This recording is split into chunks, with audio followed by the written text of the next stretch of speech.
नमस्कार, उत्तराखंड एक्सप्रेस में आप सभी का स्वागत है। मैं हूं नीलू और करते हैं आप खबरों की शुरुआत। तो बुलेटिन में सबसे पहले बात सीएम तीरथ सिंह रावत की। तो आज सीएम दो अहम बैठक करने वाले हैं कोविड और मॉनसून सीजन को लेकर। सीएम अधिकारियों के साथ बैठक करेंगे। सुबह 10:30 बजे सचिवालय में कोविड को लेकर यह बैठक होगी। वहीं शाम को 4 बजे मॉनसून सीजन को लेकर सीएम बैठक करने वाले हैं। सीएम इस दौरान हालात और तैयारी की समीक्षा करेंगे। वीडियो कॉन्फ्रेंसिंग के जरिए जिलों के डीएम के साथ बैठक करने वाले हैं। डीएम इसमें जुड़ेंगे और फिर इसमें मॉनसून सीजन के साथ साथ कोविड पर दो मीटिंग आज करने वाले हैं सीएम तीरथ।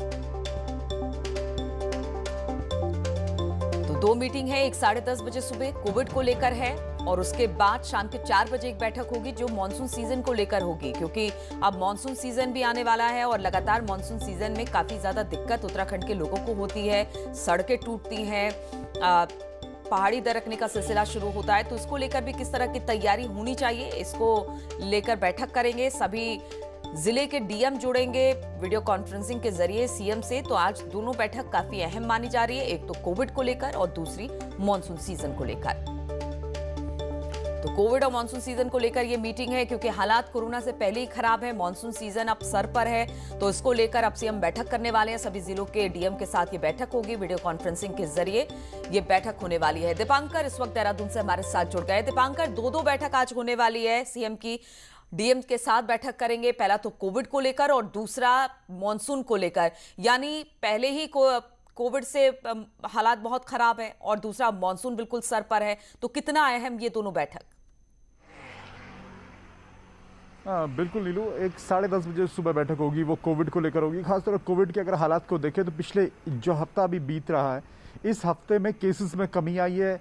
डेथ उतनी कम नहीं हुई है जितनी होनी चाहिए थी। डेथ रेट अभी भी काफ़ी ज़्यादा है। उसके अलावा रिकवरी रेट अभी भी उत्तराखंड का बेहतर नहीं है। उत्तराखंड देश के उन 5 राज्यों में शामिल है जिनका रिकवरी रेट सबसे खराब है अभी है। 73.9% अभी उत्तराखंड का रिकवरी रेट है, जबकि दिल्ली जैसे स्टेट 95% पर रिकवरी रेट पे है।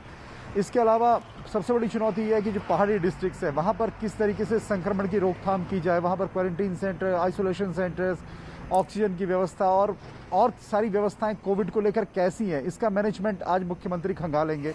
खासतौर पर पहाड़ी डिस्ट्रिक्ट में बड़ा चैलेंज है, क्योंकि हरिद्वार, उधम सिंह नगर और देहरादून में केसेस में थोड़ी कमी आई है।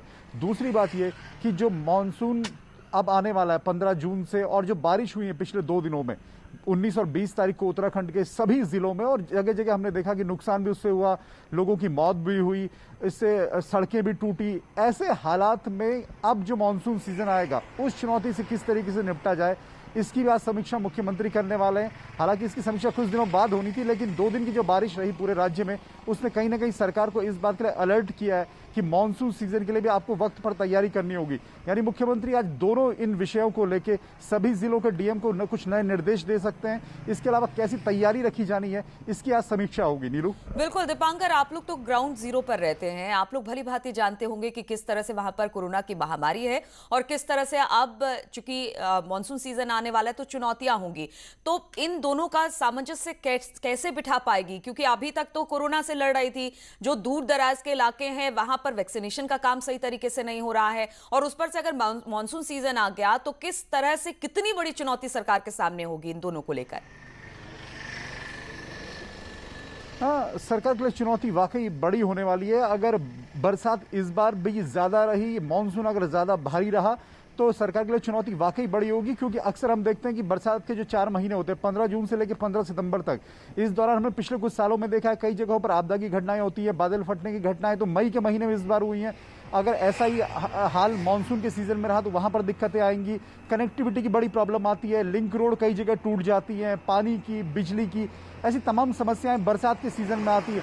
और इसके अलावा नेशनल हाईवेज, अभी हम देखते हैं तो बद्रीनाथ के रूट पर भी इस वक्त मलबा आया हुआ है, वहां पर खबर है। इसके अलावा जो तोता घाटी वाला ऋषिकेश को जो सीधा कर्णप्रयाग को जो रास्ता जोड़ता है, वहां पर जगह जगह टूटते हैं रास्ते। तो ऐसे पूरे राज्य में दिक्कतें आती है। तो सरकार के लिए अगर कोविड पहाड़ों में फैला हुआ रहा और बरसात ज्यादा हुई, तो ऐसे में जरूरी सामान को पहुंचाना, दवाइयों को पहुंचाना, पहाड़ों में व्यवस्थाएं बनाना बहुत बड़ा चैलेंज होगा। इसलिए आज दोनों विषयों की मुख्यमंत्री समीक्षा करने वाले हैं कि तैयारियां किस तरीके से की जाए। नीलू, बिल्कुल, तैयारियां किस तरीके से की जाए। कोविड से करा रहा है उत्तराखंड और उस पर से अब मानसून सीजन। बहुत बहुत शुक्रिया आपका दीपांकर, हमारे साथ जुड़ने के लिए। वहीं देवप्रयाग से एक हैरान कर देने वाली तस्वीर सामने आई है। देवप्रयाग के बछेली खाल के पास धौलधार में 500 मीटर गहरी खाई में गिरकर एक ट्रक दुर्घटनाग्रस्त हो गया। लेकिन हैरानी की बात यह रही कि इतनी ऊंचाई से गिरने पर भी ड्राइवर और क्लीनर दोनों की जान बच गई। आप तस्वीरों में देख रहे हैं कि किस तरह से ट्रक लुढ़कता हुआ खाई में जा गिरा। पुलिस ने दोनों को अस्पताल में भर्ती करा दिया है, जहां पर उनकी हालत अभी ठीक बताई जा रही है। ट्रक चमोली से ऋषिकेश जा रही थी कि रास्ते में अनियंत्रित होकर खाई में जा गिरी।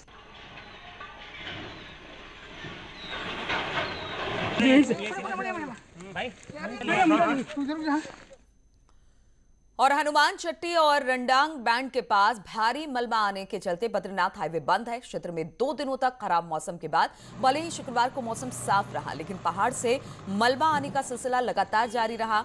हाईवे से क्षतिग्रस्त हो गए हैं। हालांकि बीआरओ मार्ग खुलने का काम कर रहा है, लेकिन जिस तरह से लगातार मलबा आ रहा है उससे सड़क खुलने में अभी और समय लगेगा। और पहाड़ में हुई 2 दिन की बारिश का असर 2 लोहाघाट पिथौरागढ़ हाईवे पर भी पड़ा है। गुरुवार को भारतोली के पास पहाड़ी से सड़क में भारी मलबा गिरा। लगातार बोल्डर गिरने के चलते 2 जिलों को जोड़ने वाली ये अहम सड़क खुलने में अभी 2-3 दिन का वक्त और लग सकता है, जिसके बाद पिथौरागढ़ और घाट के लोगों को टनकपुर चंपावत आने के लिए अल्मोड़ा हल्द्वानी रूट यानी कि अतिरिक्त सफर तय करना होगा। तो वहीं चंपावत टू टनकपुर हाईवे पर गिरे मलबे को एनएच की टीम ने हटा दिया है, जिसके बाद आवाजाही एक बार फिर से शुरू हो सकी है। और केदारनाथ धाम के तीर्थ पुरोहितों ने केदारनाथ मंदिर के अंदर प्रवेश न दिए जाने का शुक्रवार को जमकर हंगामा किया। तीर्थ पुरोहितों ने देवस्थानम बोर्ड के खिलाफ केदारनाथ मंदिर के मुख्य गेट के आगे धरना दिया। उनका आरोप है कि देवस्थानम बोर्ड के कर्मचारी ने तीर्थ पुरोहितों के मंदिर के भीतर जाने पर रोक लगा रखी है, जिसकी वजह से तीर्थ पुरोहितों में आक्रोश भड़क गया है। जलाभिषेक के लिए मंदिर प्रांगण में पहुंचा तो मैं देखता हूं कि मंदिर का जो पिछला द्वार है, जहां से तीर्थ पुरोहित अंदर जाते हैं जलाभिषेक के लिए, तो उस गेट पर ताला लगा हुआ था। जानना चाहा तो वहां पर कोई कर्मचारी मौजूद नहीं था जिससे कि हम जानकारी ले सकें कि ये गेट पर ताला क्यों लगाया गया है। उसके तत्पश्चात आला अधिकारियों से बात करने के पश्चात उन्होंने हमसे ये कहा कि जो है कोरोना की गाइडलाइन जारी कर दी गई। और सरकार के रोक के आदेश के बावजूद उत्तराखंड वन विभाग में 22 ट्रांसफर कर दिए गए। कांग्रेस ने निशाना साधा तो वन मंत्री को मामले में सफाई देनी पड़ी।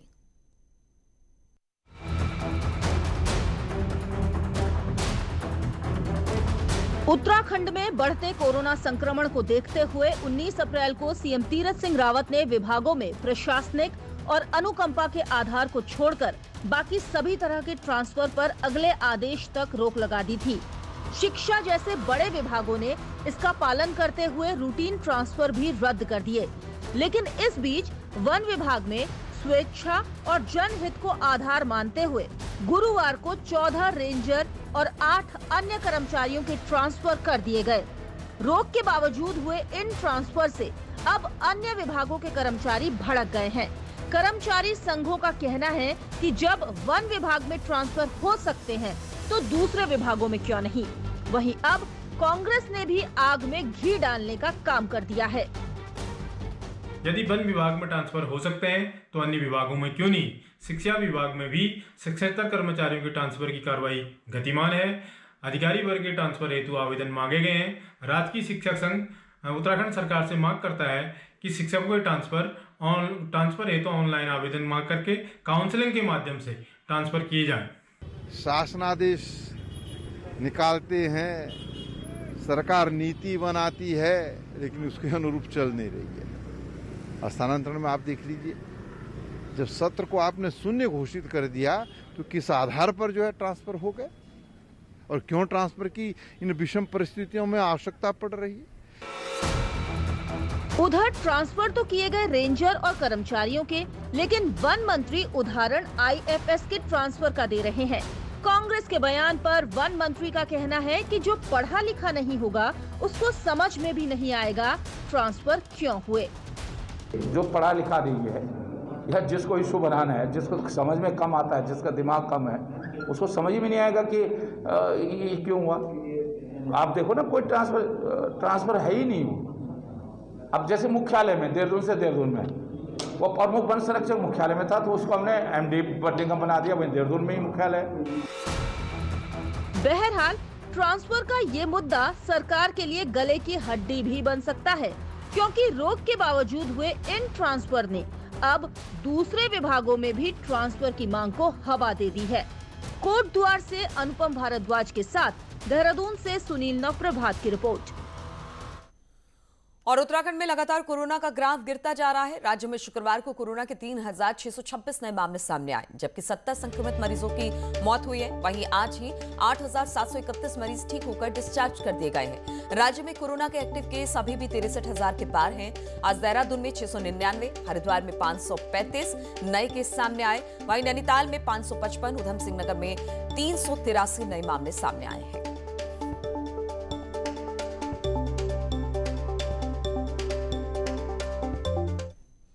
और डीजीपी अशोक कुमार ने कुमाऊं और गढ़वाल पुलिस महानिरीक्षक के साथ वीडियो कॉन्फ्रेंसिंग की, जिसमें सोशल डिस्टेंसिंग का पालन नहीं करने पर होने वाले चालान की राशि बढ़ाने पर विचार किया गया। और इसके साथ ही डीजीपी ने संक्रमित पुलिसकर्मी और उनके परिवार वालों की स्थिति भी जानी। मिशन हौसले के तहत अच्छा काम करने वाले पुलिसकर्मियों को वीकली अवार्ड भी दिया जाएगा।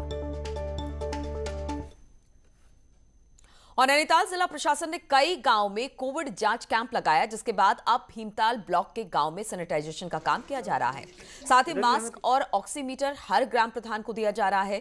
दरअसल कोरोना की दूसरी लहर के बाद जनप्रतिनिधि जनता से दूर थे, लेकिन भीमताल ब्लॉक प्रमुख, ब्लॉक के सभी प्रधान, बीडीसी मेंबरों तक कोरोना से बचाव की सामग्री भेज रहे हैं।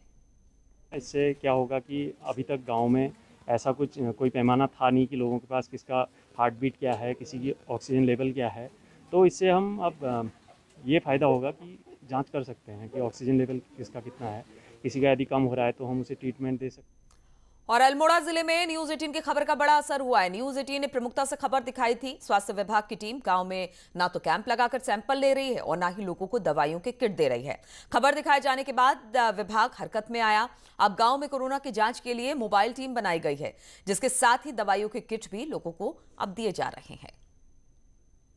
गांव में हमारी मोबाइल सैम्पलिंग टीम्स लगी हुई हैं। हर ब्लॉक में हमारे कम से कम 2-3 हैं और हम लोग और कोशिश कर रहे हैं कि जो नई हमारी MLHP आई है और उनको सारी ट्रेनिंग दी जाए, तो वो भी सैम्पलिंग करना शुरू करें। और जहाँ से भी हमें शिकायत मिलती है, हम लोग हर संभव कोशिश कर रहे हैं कि कैंप लगाकर हम लोग सैम्पलिंग करें। और दून मेडिकल कॉलेज के बाल रोग विभाग में असिस्टेंट प्रोफेसर विशाल कौशिक का कहना है कि कोविड होने पर सबसे अधिक रिस्क फैक्टर 1 साल से कम उम्र के बच्चों के साथ बना रहता है। इस एज ग्रुप में इम्यूनिटी डेवलप नहीं हो पाती है। हालांकि उनका कहना है कि घबराने की जरूरत नहीं है।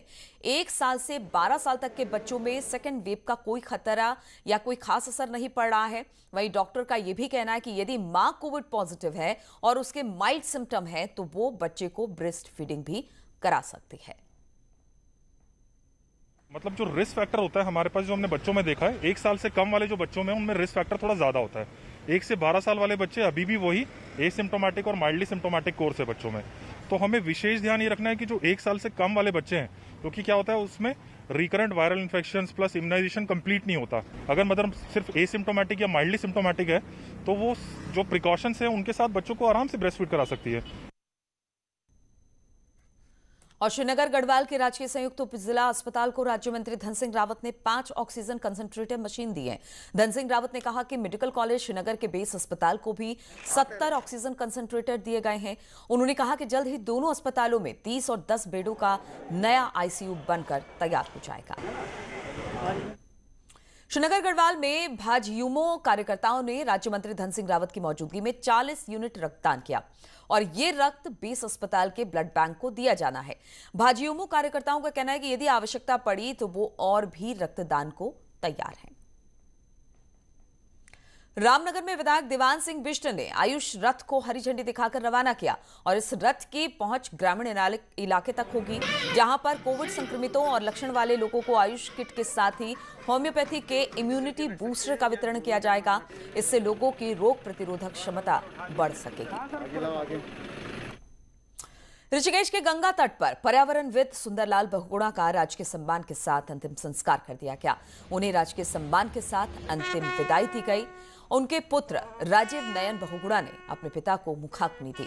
इस मौके पर विधानसभा अध्यक्ष सहित कई आला अधिकारी मौजूद रहे।